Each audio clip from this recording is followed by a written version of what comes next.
r/Airbnb hosts.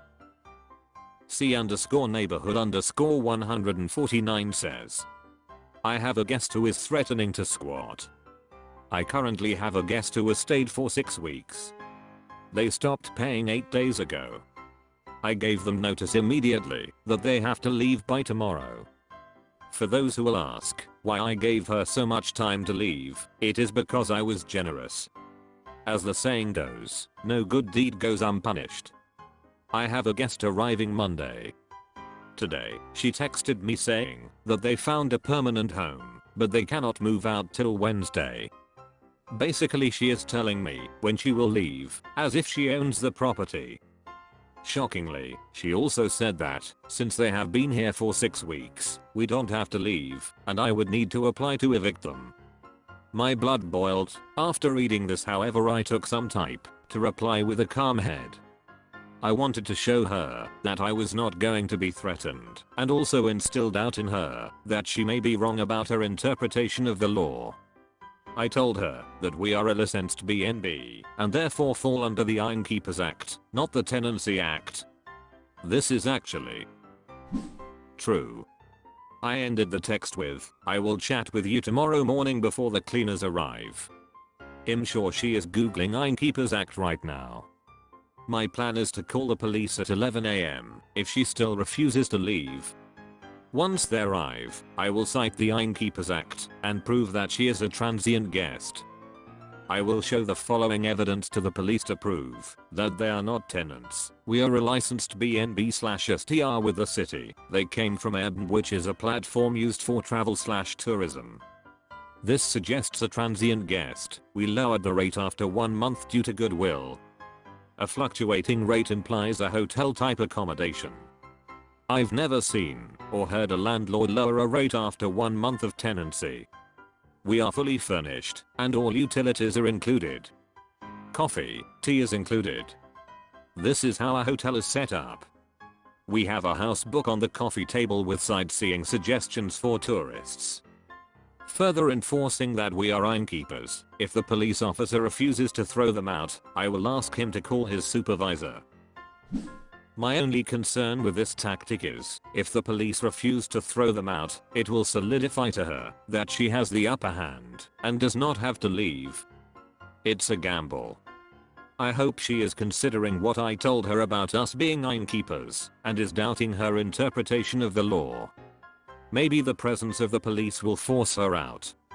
I don't know, and it's all very stressful. Good news. My wife and I just spoke to them. I first started the conversation with asking them why they seem to have resentment towards me despite me being helpful. I explained that I'm not some greedy person. That I need to pay my mortgage and have expenses just like them. I then explained to the wife who sent me the threatening text that we do not fall under the Tenancy Act. We are exempt. However, I don't want to get into legal conversations because it won't end in your favor. They sit silent and then apologized for sending the text. I then offered them another Airbnb managed till Wednesday, which is the day they are moving into their permanent place. They agreed and are packing up their stuff now. They apologized and we shook hands. For those who will suggest that I transferred my problems with them from one property to another, here is the strategy behind that. By moving to another property for 3 days, there is zero chance they can claim tenancy there, and the police will ask them to leave. There was a 50/50 chance the police would ask them to leave my current basement suite due to the length of time they spent here. Also, this move gives me my basement suite back without conflict. Final thoughts. I've read many folks on here give me incorrect info about the 30-day rule and tenancy. Please be familiar with your local laws before giving people the wrong advice. According to the Tenancy Act, I'm deemed exempt. Additionally, according to the Innkeepers Act, I'm considered an innkeeper.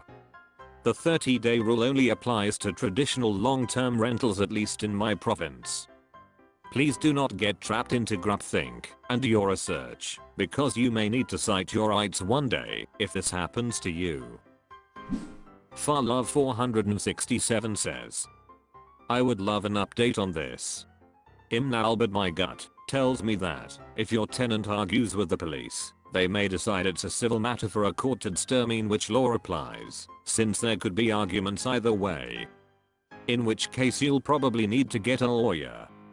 Curious what our/legal advice would say. Also, it's probably state specific if you're in the US. Egg and Spoon 42 says, I had a situation like that happen with me. Fricked me up for over 2 months. I tried it all. Cops refused to come every time. I called my neighbor and complained to him.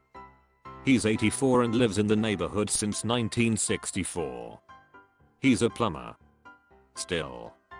And I've been a friendly neighbor for over 20 years. Much like the honey badger. I don't know what he told her, but it was gruff enough that she was cleaned out, not trashed, by the next morning. Oh hey, we had another incident where a pickup truck full of drunk college students were tailgating on our property. So different, but the cops also wouldn't come for that. We're in Austin, Texas. We are having some cop problems, but anyway. They wouldn't come, and my husband showed up after me. And my husband is a piece of meat. And all he did was ask nicely in his deep voice with his big biceps. And they took the frick off. Do you have a hunk of a man around? I mean, really?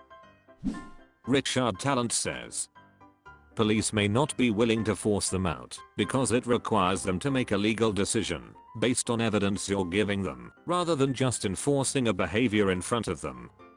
But they may be more willing to hang there for your safety while you remove the guest's possessions, change/recode the locks, turn off the utilities, and if necessary, remove your own furnishings, starting with the mattress. Disclaimer, Arnold/Tandler.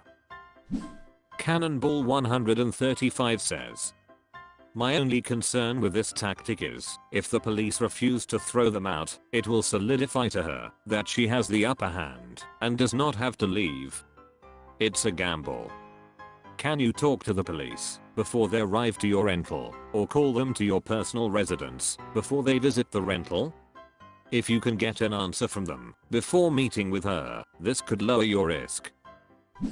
Uncommercialized Cat says, I knew a lawyer who had a law professor make his class repeat the phrase self-help is fraught with peril. In other words, taking matters into your own hands can land you in legal trouble. It's not fair, but we have to play by the rules. You're the one who has things to lose. These types of people often don't have anything to lose. See what the police do, and then if they don't help, contact an attorney immediately. Document everything. I would refrain from acne actions such as changing locks, shutting off utilities, stomping around the house, etc. until you've spoken with an attorney. I would probably avoid any contact with the guests altogether. No interaction is going to get you anywhere. They will only dig their heels in more, and it may cause them to damage your property. And you may get angry enough to say or do something that gets you in trouble. Think about what happens if this goes to court and judge has to listen to or even watch what happened. Be the blameless victim here. You're an honest person trying to provide accommodations to travelers and you've gotten all of the necessary licenses. The better you look, the worse they look. This is not legal advice. A Hire Girl 22 says, scope your BNB out and have a new set of locks with you. When they leave the house, for any reason, go in and change the locks. When they come back, contact the police so they can witness you giving them their belongings. Equivalent_science 85 says, this is a tricky and delicate situation. I say the following as a layperson, also someone not familiar with the rules in your jurisdiction. Don't believe for a moment that they will be out next Wednesday or whatever. As a squatter, you wouldn't just declare I'm staying indefinitely, it's always just a few more days and a few more days. I would change the approach to the police. Showing them the evidence and pleading your case on the spot is not going to go your way. Police are not judges, nor security goons. I'm certain that one of the fundamentals they are trained in is not to act in civil matters. While trespassing can be a criminal matter, determining whether someone is trespassing is most definitely a matter for the court. The police just aren't going to do that by looking at some paperwork on the spot. I would probably contact the police and tell them that you're intending to evict a tenant at whatever time the tenant has refused to r/Airbnb hosts. Least Profession 3060 says, is anyone a host in Ann Arbor or Detroit, Michigan? Are there specific locations that are hot besides the obvious? Do people even visit Ann Arbor compared to Austin of Florida? Dumfries says, please do 10 minutes of research. People travel all over and there are Airbnbs all over the country. Cookie Giggleman says, use Edna to research the area.